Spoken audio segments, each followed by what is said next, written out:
take away from both games. I did this in both. I just need the apology to be as loud as the disrespect was. That's all I need. It was a bad shot, but he was out of rhythm as well. Don't try to take up. That was a bad shot. He was out of rhythm though. Welcome back, Wildcard fans. It is a rarity right now. We are doing strictly a finals episode, and we have a very happy camper right here in Kendall Mans. You know the vibes.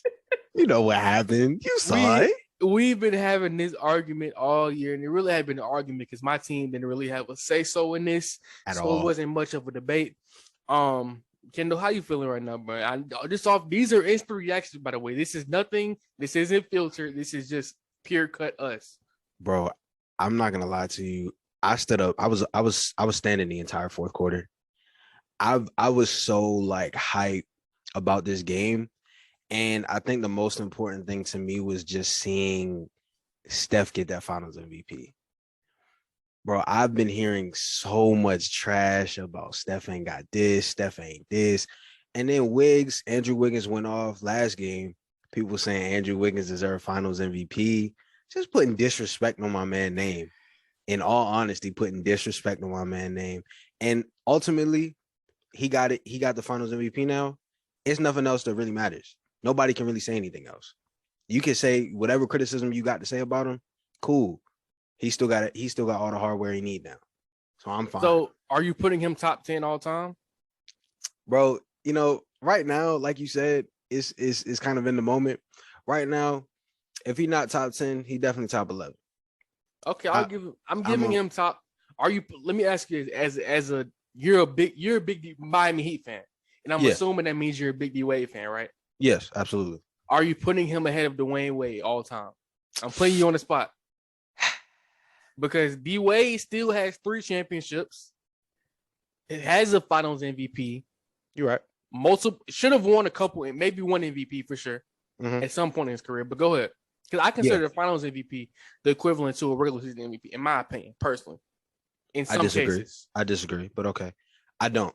I put Steph over D Wade. As much love as I got for D Wade, I put Steph over D Wade. I do. And what's the reasoning for that? Because I think that what was D Wade 3-2 in finals? Yeah. Is that the same? No, Steph was 4-2, correct? Yeah, Steph 4-2 because he lost to Raptors and the Cavaliers. Yeah. Now that Cavaliers loss is still an indictment to me because of the way that he performed down the stretch. I know you're still living the moment, but we're not going to scratch that. We're not going to go past that moment in history. Bro, I mean, greats have there are greats that have finals L's like that. Okay. LeBron got that. KD got that.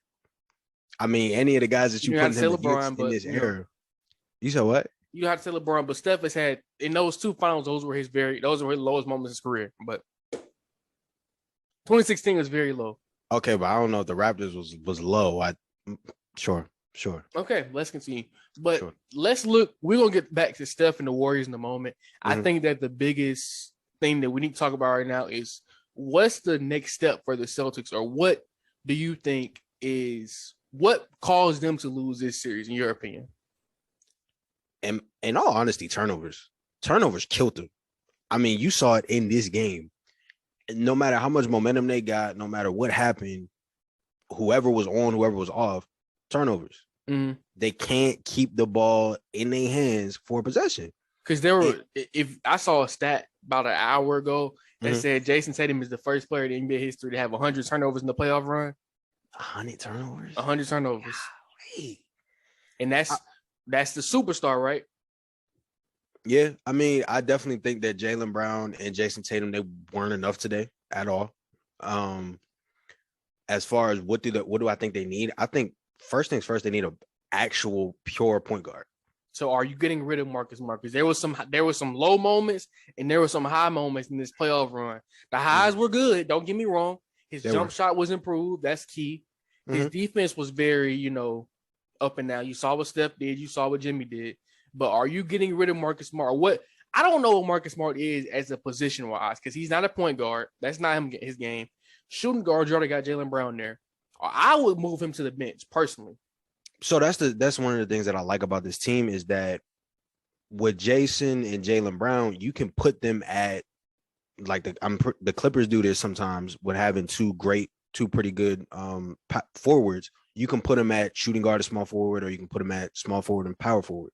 So, in my opinion, Marcus Smart can play a guard position as a starter, but I think regardless of whatever you do, you have to get a primary ball handler, and it has to be somebody other than Marcus Smart, because Marcus Smart, I give him his credit, he's a lot more improved as a facilitator, but he's not what they need. He's not good enough in that position. He's more. There were moments in this playoff run when his offensive game helped like diminish, but overshadow, Jayson Tatum's inefficiencies or Jaylen Brown's inefficiencies or the scoring that they didn't have. So he would come in and give him 27 or 25, and Jayson Tatum could score 18 and be just fine. That wasn't the case this series. You needed Jayson Tatum to be around that 27, 28 points per game, and not just 28 in the first half, because we saw Steph Curry get 20 in the first half, and then down the stretch. Usually in this series, when players had a hot start, the second half was not great for them. Just from what I've seen. That was one of the things I really loved about this series, was that the teams were kind of really similar. I thought that their weaknesses were really similar. I felt like if the Warriors got too into it, got too fast paced, whatever, and started turning the ball over, that's the end of the game. I also think that both of these teams had the ability to make runs very quickly. You saw no lead. Al Horford almost got him back in his game. He didn't handle it. Exactly. No lead was safe in this series at all. No matter what happened, no lead was safe. But I feel like with the Celtics, the things that killed them was the fact that the Warriors had others that were more consistent. You saw, I want to say it was game 1 where Marcus Smart, Al Horford, and Derek White all had high double digits. Derek White disappeared after the first 2 games of this series, by the way. And that's what happens when you have a team that depends on their role players that ain't really known to be scoring like that. The Warriors, you think about their role players outside of if you want to go best 2 players, since the Celtics had their best 2 players, Wiggins showed up, Jordan showed up. Like, it was some nights where you couldn't tell who was the second best player on this team. Yeah. I think it was maybe after like 2 games where they had the finals MVP ladder or whatever, and Kevon Looney was the second player, Warrior player on that list. That's showing you that it was really anybody's night. So I just had a thought come to my head. I was in the thought was, this Warriors team a year ago with less experience, with Jordan Poole being his second year in the league, Andrew Wiggins being his second year in the Warriors, they wouldn't have won. If they would have made the playoffs last year, they weren't going to win. Yeah. Even if you would have had a healthy Clay, they weren't going to win. I think that last year gave them the experience to say, okay, when Clay comes back, Andrew Wiggins will already be, understanding his role, and he can be a second option. Jordan Poole, Clay's not here, so we're going to get you some more shots. Same for guys like Otto Porter. Otto Porter had a big game tonight. He hit some big shots. I'm going to be honest with you. Otto Porter, I don't mean to cut you off, but Otto Porter, I'm cool with him. I was not a fan of him starting. Yeah, I mean, injury prone, lottery pick. It made me.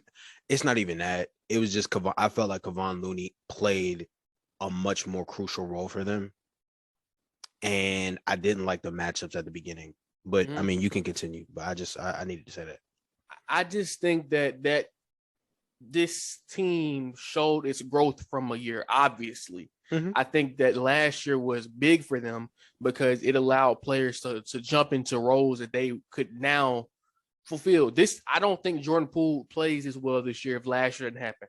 Same for Andrew Wiggins. Same for Steph Curry. I mean, Steph was always going to be Steph, but I think that last year gave him a greater appreciation for having Draymond, having Clay, having more defenders. Because last year's team was still constructed the same, but I think as you grow into the league, and Andrew Wiggins became a man this year.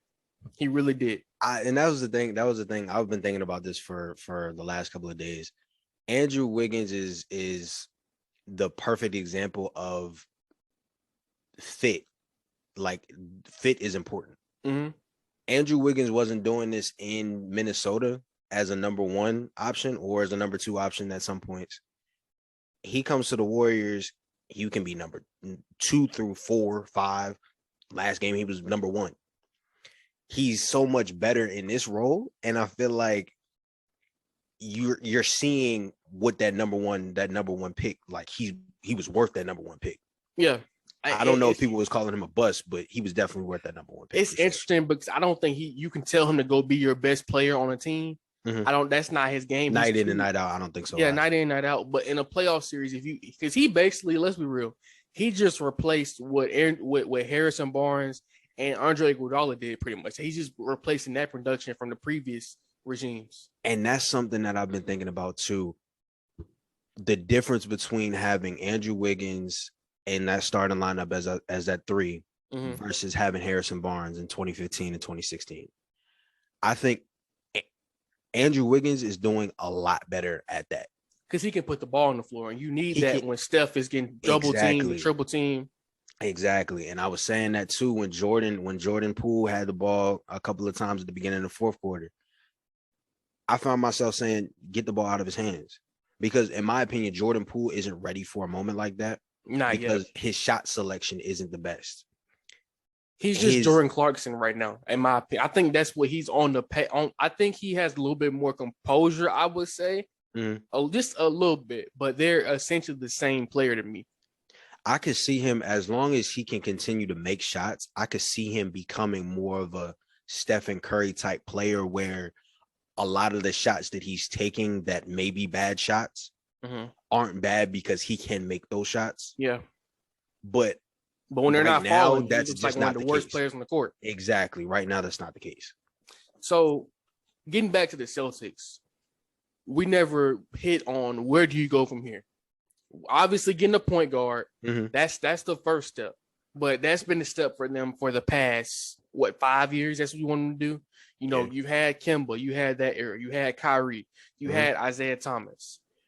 I don't think that they've actually ever tried a true playmaker. Maybe you go out and I know he's coming off an injury. You go add a Ricky Rubio. Maybe you go see, okay, Phoenix Suns. I see you don't want DeAndre Ayton anymore. That was a big part of your championship team. Maybe we go try to make a move for Chris Paul. I mean, that Chris Paul or I don't know. Rondo. I don't know if this was last offseason or the offseason before that. I was thinking, Alonzo could fit well with them and Chris Paul could fit well with them. At this point, you have 2 bona fide scorers. They may not be consistent scorers, but Jayson Tatum and Jaylen Brown can score the ball. Yeah. They are in dire need of a facilitator. And I think they're also in need of a more dependable offensive third player. Yeah. Because you can't depend on Marcus Smart, Al Horford, 36, 37, and Derek White to be, we need y'all to score double digits every game. Personally, I'm gonna be real and I know people have feelings about Ben Simmons as a player, as a man and a player, but I thought that Ben Simmons would have been a perfect fit for them. A big wing, he can play the point. He can, if you tell him to go out there, he can give you I don't know at this point anymore. It's been a minute. A 10 to 12 a night. He can give you a Draymond kind of. They need a Draymond, if we're being real. I could see a Draymond really helping them too. Yeah. So that's just my opinion on that. I think that Jayson Tatum has to work on consistency because what he did this playoff run was the same thing during the regular season. It was, I'll give you 40 here and I'll give you 18 here. I may give you 9 here. His shot selection has to improve. I think he has to improve on finishing around the rim, playmaking, of course. I mean, I know that he was a pretty good facilitator this series. Yeah. I think being a good hitting open men and being an actual playmaker is 2 completely different things in my eyes. So for Jayson Tatum, the thing with him is, and I think I've seen this with a couple of guys, for me, it's more about aggressiveness. And we saw this with James Harden a couple of series ago. I don't see how you can go down. Like, that's one thing that I respect about a guy like Russell Westbrook. Regardless of whatever's going on with him, regardless of, he's going to fight. And he's going to shoot the ball. That's what you're on the team for. Jason, you're the best or second best scorer on this team. James, you're the second best scorer on this team. I need you to shoot the ball. Facts. It was a stat. I don't know exactly what point in time in the game it was, but he had taken a shot, or he had taken like one shot. Points for the majority of the second half. He had 0 points. He had 11 points in the first half, and then the second half he barely had any points until maybe the fourth quarter. You can't keep doing that and expect to still be in the right position. At some point, I would rather you be aggressive, miss more shots than you make, but hey, you took the shots. I think that's what makes a guy like, and I don't mean to keep talking about, I think that's what makes guys like LeBron and guys like Giannis so special. When they're not scoring, LeBron can still facilitate. When he decides to defend, he can still defend. You look at Giannis, no matter what's happened offensively, Giannis is still going to give you 110%. He's going to be getting to the free throw line. He's going to be blocking shots. He may guard your best player. Who knows? But Jayson Tatum has to become more than a one-dimensional player, because we call him a two-way, but who was he ever? He's a pretty good defender, but he's not, an altering defender. I mean, the best players are more than one-dimensional. Yeah. So you talked about LeBron, Giannis, the KDs, Steph. Steph is a great example of a player not necessarily showing up on a box score and still being effective. Steph can shoot like he did last game. He can shoot 0 for 9 from 3. Yeah. And still attract a lot of defense. It was a quiet bad game in my opinion. It was very quiet. And I think that was because Andrew Wiggins was having such a good game. But Steph can still attract defenses and still make plays for other people. Yeah.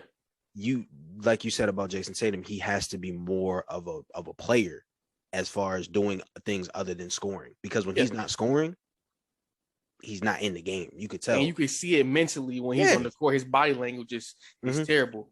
But this is my last point before we wrap up here. I want to talk about, we keep talking about Andrew Wiggins, and I have a comparison I want to make. I think that he is a baby version of Kawhi Leonard. If you look at the way that he played in this finals, it's very similar to the way that Kawhi played in the 2014 finals. With the Spurs, that's what I was Don't look about. At the Kawhi today. Don't look at the Claw. Let's look at 2014, not even 2015. That was MVP Kawhi. But I just think that his role in his offense is very similar to what Kawhi's was alongside Tim Duncan and Tony Parker. Catch and shoot, guard other team's best player, and fill in holes. We need it. I agree. I mean that's a great comparison. I never even thought about that one. That's a great comparison. The same way that Kawhi won that Finals MVP, if Steph didn't have as great of a numbers as he did, Wiggins has an argument. He has a case to be Finals MVP, in my opinion. I honestly, I think that he was the second most valuable player on his team for sure. Yeah. He was doing, and I was just talking about this with my dad. He was doing the things, he was combining what Draymond wasn't doing and what Klay wasn't doing. Draymond may not have been, as aggressive on defense, or he may not have been getting rebounds. Klay was not making shots. Andrew was doing both. Yeah, all in all, if you take Andrew Wiggins off this team, they don't win this finals. Absolutely. I totally agree with that. The job he did on Jayson Tatum and on Jaylen Brown, it's remarkable. He deserves his respect, and he played like an all-star in this playoff run. Especially after everybody has said that he didn't deserve it. Exactly. And that's one of the reasons, I'm not gonna lie to you, that was one of the reasons why I loved seeing them win this championship, because it was so many guys on this team that deserved to win it and deserved to get some respect. Facts. But that's all we got for this episode, y'all. We appreciate you guys tuning in with us on our first instant reaction. Make sure you follow our Instagram at Wildcard2K. Follow us also at Hornet Tribune. Like, comment, let us know. Let us know what y'all thought. Let us know what y'all think about this finals. Hopefully, we get to add some more content, talk about free agency, because all season starts right now. NBA is a never-ending season. But appreciate you guys tuning in. Like, comment, subscribe. Peace. Absolutely. We out.